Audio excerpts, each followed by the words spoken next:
welcome to Simpler Bible, a daily journey to biblical understanding. Today we find ourselves in the book of Esther for episode 213. I've broken up Esther into 3 parts, so we get to hang out with her for a couple of days. Now, let's begin chapter 1, and I'm going to tell you, I don't know how to pronounce this guy's name. I'm going to try to pronounce it the same way every time I say it. Here we go. Now, in the days of Ahasuerus, the Ahasuerus, see, how do you do that? How do you say that twice in a row? Reigned from India to Ethiopia over the provinces. In those days, when the king, can we keep it at that for now, sat on his royal throne in Susa, the capital, in the 3rd year of his reign, he gave a feast for all of his officials and his servants. The army of the Persians and Media, and the nobles and the governors of the provinces who were with him, while he showed them the riches of his royal glory and the splendor and pomp of his greatness for many days, 180 days. So I need you to catch this. He gave a feast for 180 days, 6 months, like a party for 180 days. That's excessive. I don't normally want to even go to a party for 5 minutes. I'm uncomfortable with crowds and like in groups of people. Like, you're just living there. You're just hanging out at this feast for 180 days. When these days were completed, the king gave for all the people a present in Susa, the citadel, both great and small, a feast lasting another 7 days. So after the 180 days for everybody, he's like, what if I gave a special party for just my friends in Susa for another 7 days? There were white cotton curtains and violet hangings fastened with cords of fine linen and purple to silver rods, and marble pillars, and also couches of gold and silver on mosaic pavements, marble and mother of pearl and precious stones. Drinks were served in golden vessels of different kinds, and the royal wine was lavished according to the bounty of the king. And the drinking was according to this edict. There's no compulsion. So the king basically says, drink as much as you want, imbibe as much as you want. There's no such thing as too much wine. Drink it all. For the king had given orders to all the staff of his palace to do as each man desired. Queen Vashti also gave a feast for the women in the palace that belonged to the king. On the 7th day, when the heart of the king was merry with wine, because for the last 7 days he's been drinking himself drunk, he commands Mehuman, Biztha, Harbona, Bigtha, Abagtha, Zethar, and Carcass, the 7 eunuchs who served in the presence of the king, to bring Queen Vashti before the king with her royal crown, in order to show the people and the princes her beauty, for she was very lovely to look at. So after 7 days, this drunken king in this stupor is like, have you seen my wife? You gotta see my wife. She's gorgeous. Go and get her. And he sends the 7 eunuchs to bring his wife. He's like, bring her here. I want to show everybody how beautiful my wife is. Just utter ridiculousness, right? So Queen Vashti refuses to come at the king's command delivered by the eunuchs. At this, the king became enraged, and his anger burned within him. And then the king said to the wise men who knew the times, for this was the king's procedure towards all who were versed in the law and judgment, the men next to him, the 7 princes of Persia and Media, who saw his face and sat first in the kingdom, and he asked them, according to the law, what is to be done to Queen Vashti, because she has not performed the commandment of the king delivered by the eunuchs. Now, when he says according to the law, he's not talking about the Mosaic law. This is the law of the Persians and the Medes. So don't think Mosaic law. Then Memucan said, Memucan, golly, these names. Memucan said in the presence of the king and the officials, not only against the king has Queen Vashti done wrong, but also against the officials and all the peoples who are in the provinces. For the king's behavior will be made known to all the women, causing to look at their husbands with contempt, and they will say, the king commanded the queen to be brought before him, and she didn't come. So they say, this is a terrible example. She's setting a terrible example for all the other women in the kingdom. So this very day, the noble women of Persia and the Medes who have heard the king's behavior will say the same thing to all the king's officials, and there will be contempt and wrath and penalty. If it please the king, let a royal order go out from him, and let it be written among the laws of the Persians and the Medes. So you need to remember this from the book of Daniel, that once the Persians or the Medes put something into law, not even the king could undo it. It couldn't be undone. It had to be upheld. They couldn't change it, which is why Daniel ends up in the lion's den. And so it says, here's the law so that it can't be repealed, that Vashti should never step into the presence of the king again. Let her give up her royal position to another who is better than her. So when the decree made by the king is proclaimed throughout the kingdom, for it is vast, all the women will give honor to their husbands, high and low alike. The advice pleased the king and all the princes, and he did as it was suggested to him. He sent letters to all the royal provinces, to every province in its own script, to every people in its own language, that every man be the master of his household and speak according to the language of the people. Now, after these things, when the anger of the king had abated, he remembered Vashti and what she had done and had been decreed against her. And the king's young men who attended him said, "Let beautiful young virgins be sought out for the king, and let the king appoint officers in all the provinces of his kingdom to gather all the beautiful young virgins in the harem in Susa, the capital, under the custody of Haggai, the king's eunuch, who is in charge of the women. Let their cosmetics be given them, and let the young woman who pleases the king the most be the queen instead of Vashti." This idea pleased the king, and he did so. Now there was a Jew in Susa, the citadel, whose name was Mordecai, the son of Jair, the son of Shimei, the son of Kish, a Benjamite, who had been carried away from Jerusalem along with the captives, carried away with Jeconiah, king of Judah. So Jeconiah, remember, was the king who was a king for 3 months, and then King Nebuchadnezzar came and took him into captivity. That was the same captivity where Ezekiel would have been taken into captivity as well. And it said he was bringing up Hadassah, that is Esther, so Esther's other name is Hadassah, the daughter of his uncle. So some people will say that they'll say Esther was Mordecai's niece. No, Esther is Mordecai's cousin. And he was bringing up Hadassah, that is Esther, the daughter of his uncle, for she neither had father nor mother. The young woman had a beautiful figure and was lovely to look at. And when her father and her mother died, Mordecai took her in as his own daughter. So when the king's order and his edicts were proclaimed, and when many young women were gathered in Susa, the capital, the citadel in custody of Haggai, Esther was also taken into the king's palace and put in custody, who had charge of the women. And the young women pleased him and won his favor, and he quickly provided her with cosmetics and her portion of food, and with 7 chosen young women from the king's palace, and they advanced her and her young women to the best place in the harem. Esther had not made herself known or her people. So Esther has not declared to the king that she's a Jew, because Mordecai had said, "Do not make it known." And every day Mordecai walked in front of the court of the harem to check and see how Esther was doing and what was happening to her. Now, when the turn came for each young woman to go into the king, there we go, after being 12 months under regulations for the women, since this was the regular period of their beautifying, 6 months they spent with oils of myrrh and 6 months with spices. So these women went through a beautification regime for 12 months before they could be brought in before the king. When the young woman went into the king in this way, she was given whatever she desired to take with her from the harem to the king's palace. In the evening she would go in, and in the morning she would return to the second harem in custody of Shashgaz, the king's eunuch, who was in charge of the concubines. She would not go in to see the king again unless the king delighted in her and unless she was summoned by name. When the turn came for Esther, the daughter of Abihail, the uncle of Mordecai, who had taken her in as his own daughter to go into the king, she asked for nothing except for what Haggai, the king's eunuch, who had charge of the woman, advised. Now Esther was winning favor in the eyes of all who saw her.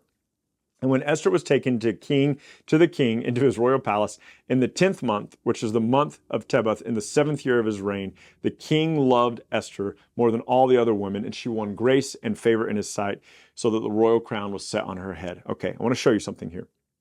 We don't know the day, but it's the 10th month of the 7th year of his reign. And if we come all the way back up here, let me see if I can find it really quickly. Look at this. This is up here, 1:3. This is, we don't know the day, we don't know the month, but it's the 3rd year of his reign. Meaning, when he has a party for 6 months, in his 3rd year of reign, has a party for 6 months.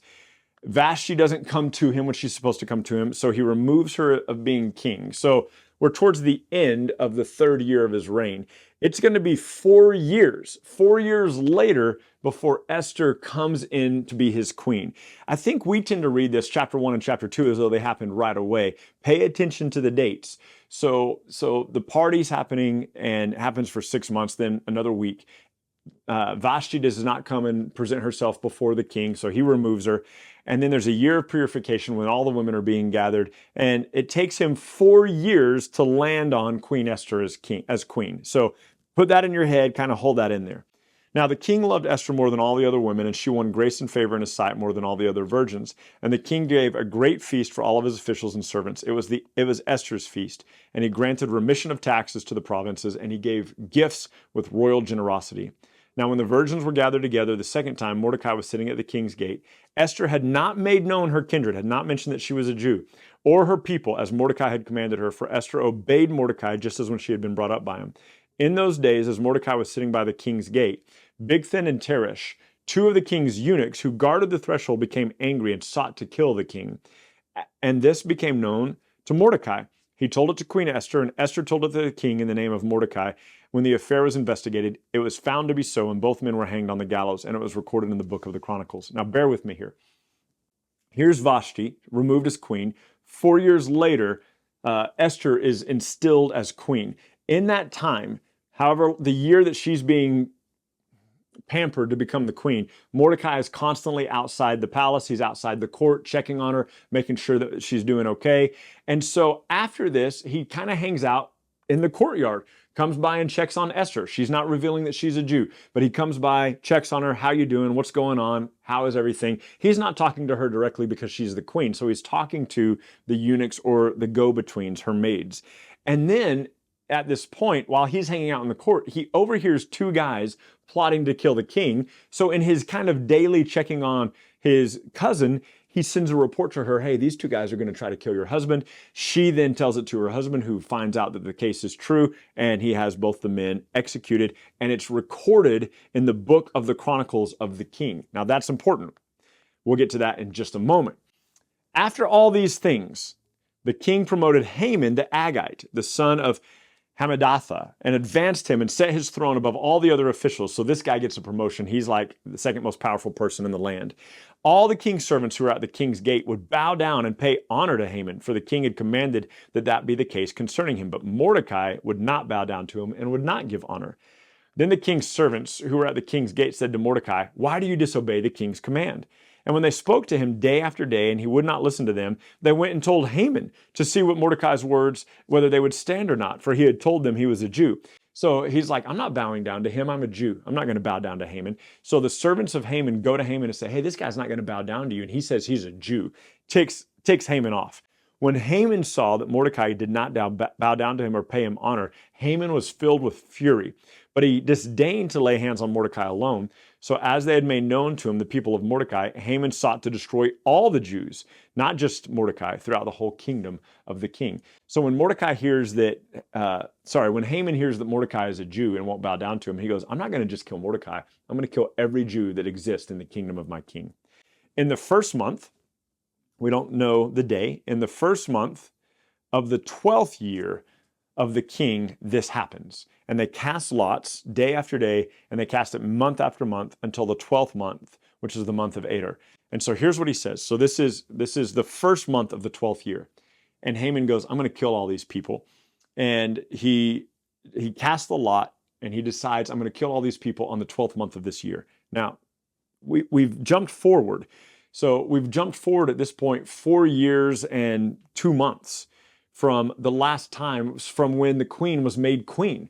So she's been queen now for 4 years. So there's about a 4-year gap from the first story to where she becomes queen. So about a 4-year gap from chapter 1 to chapter 2. And there's about a 4-year gap from chapter 2 to chapter 3. And so Haman wants to put to death all the Jews. So Haman came to the king, verse 8, and said, there's a certain people scattered abroad and dispersed among your peoples in all the provinces of your kingdom. Their laws are very different from those of every other people, and they don't keep the king's laws, meaning they don't bow down to me, so that it's not to be the king's profit to tolerate them. If it's okay with the king, let it be decreed that they be destroyed. I'll pay 10,000 talents of silver. Remember, a talent, 75 pounds. So I'll pay 750,000 pounds of silver into the hands of those who have charge of the king's business, and they can put it into the king's treasuries. So the king took his signet ring from his hand and gave it to Haman the Agagite, the enemy of the Jews. And the king said to Haman, the money's given to you. The people also, do with them whatever you want. So Haman goes, I want to kill all these people, these wicked people that live among you. And the king goes, yeah, do it, man. And he puts it into law. And remember, it cannot be revoked. It cannot be revoked because even the king can't change his own law once it's put into place.